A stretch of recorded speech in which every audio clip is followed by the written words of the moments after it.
Alright, ladies and gentlemen, I am here on the show, and I'm here to do news video, and then my last 3 videos tonight will be NBA recast. But let's get started start right with NFL. So Kirk Cousins is signing with the Las Vegas Raiders per Mike McCartney 7. Raiders head coach Clint Kubiak coached Kirk Cousins for 3 seasons in Minnesota. Now they reunite in Las Vegas. So from Atlanta to Las Vegas for him. The Bengals signed former Chargers free agent corner Jasir Taylor to a 1-year contract.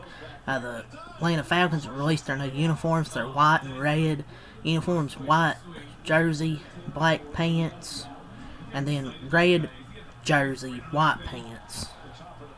They look good, man. The away home uniforms look pretty good.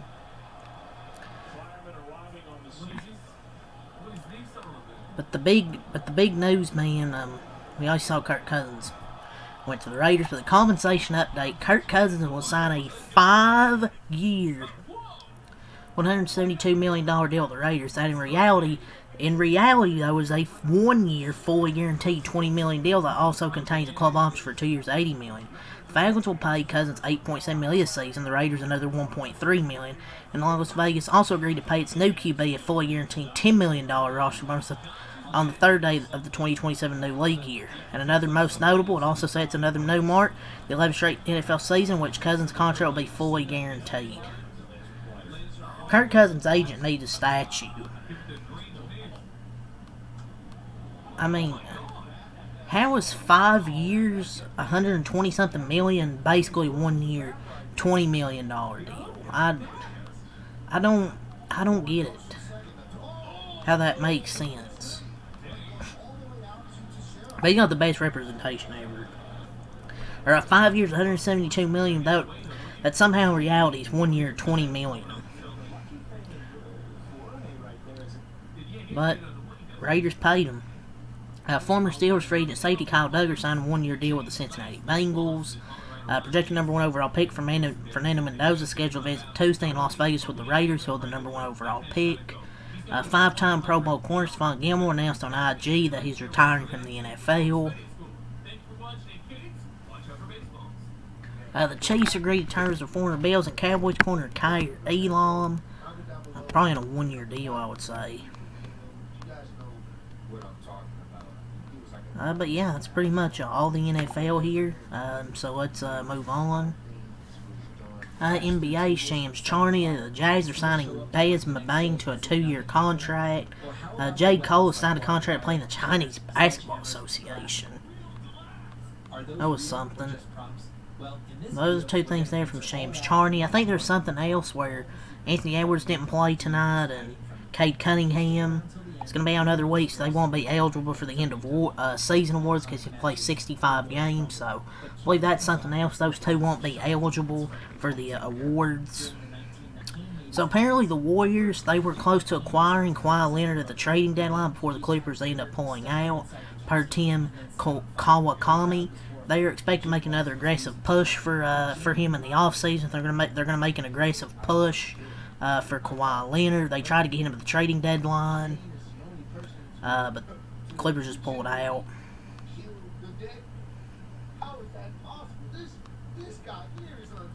Jaylen Brown and Wembanyama had 41 and 43 points last night. Some monster games. Jason Tatum had a triple-double. Paul George with 39 points. A bunch of great performances last night across the National Basketball Association. But those were really the only real little news things right there, and a few great performances from last night's NBA games. So, a few things over the NFL and NBA, but not that much, so let's go on here. So let's move on to wrestling. A few things here. Chris Jericho returned to AEW last night. So he chose to turn back to AEW. I'm not surprised. I think him and John Moxley, I think they're going to stay in AEW. I don't think they're going back to WWE. I think it was just with AEW they have more freedom. So we'll see how Chris Jericho will do this run. Now he's back. So Randy Orton, he says he will see the person that he has been speaking with on the phone this Friday on SmackDown in St. Louis. I think he's probably I'm gonna say it's probably his father, most likely. That's probably who is on the phone. I would think. I think it's gonna be his dad. I think probably gonna be a lot of people overthinking it, but it's probably gonna be his dad. I would think. So via PW Insider, the general belief in AEW is that Chris Jericho has come to terms with the company on a new deal.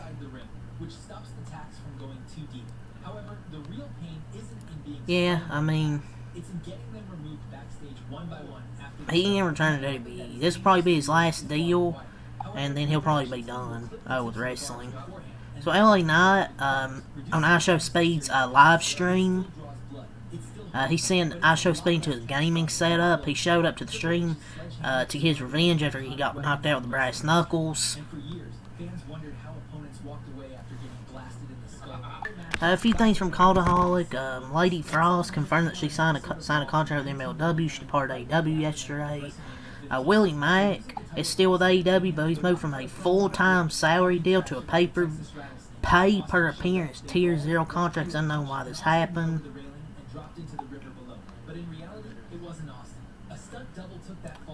Andrade and Darby Allin has been set for AEW Dynasty. If Darby wins, then he'll earn a shot at the AEW World Heavyweight Championship.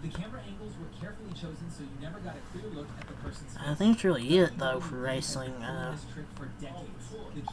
So let's move on here.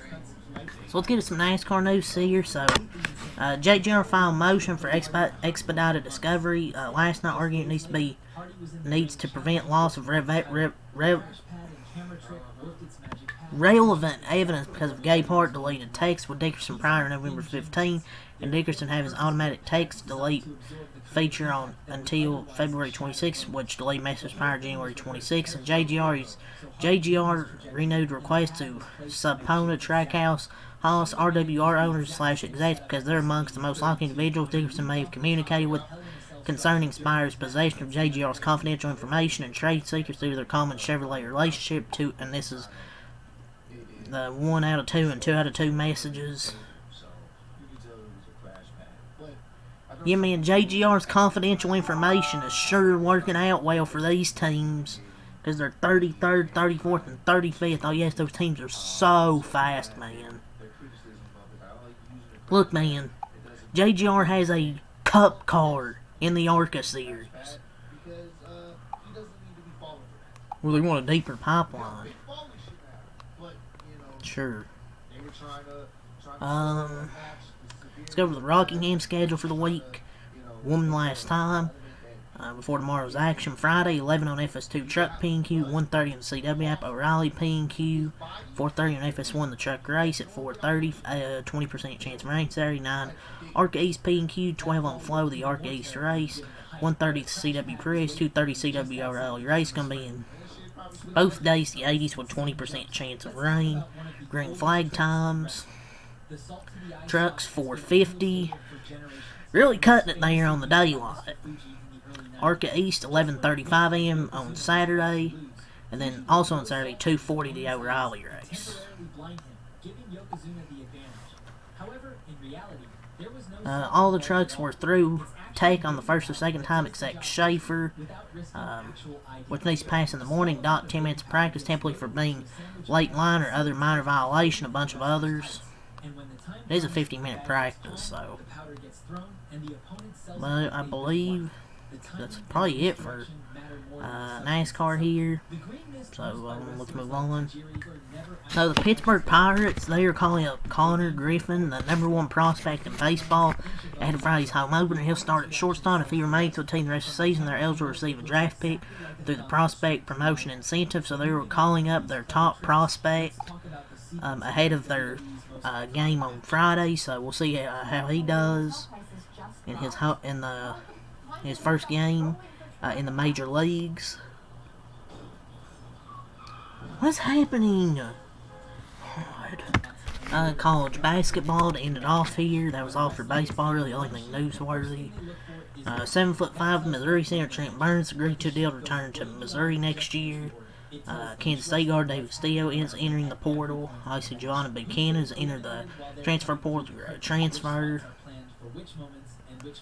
Why is that shit so slow? Come on.